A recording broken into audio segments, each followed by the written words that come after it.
Hello friends, আসসালামু আলাইকুম। Welcome back to my channel so cooking Sumaiya. আজকে আমি আপনাদের জন্য গরুর মাংসের রেসিপি নিয়ে হাজির হয়েছে।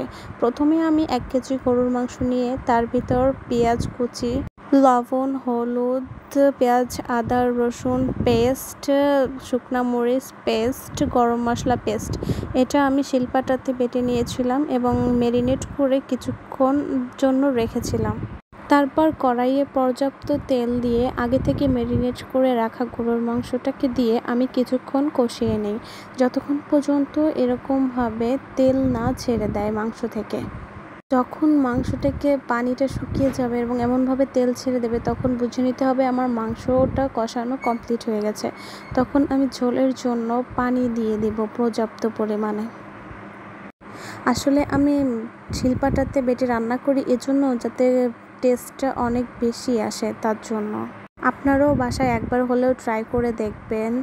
I think it is a best cooking systems. এই পর্যায়ে আমি কিছু শুকনো মরিচ কেটে শুকনো মরিচের বিচি ফেলে দিয়ে শুধু ছোলাটাই দিয়ে দিই, এবং যাতে খাবারের টেস্টটা আরও অনেক বেশি হয় তার জন্য আমি এটা দিয়ে থাকি। I hope you will must try this recipe, and thank you for watching this video. আল্লাহ হাফেজ। যদি আমার ভিডিওটি ভালো লেগে থাকে তাহলে অবশ্যই লাইক, শেয়ার অ্যান্ড সাবস্ক্রাইব করবেন।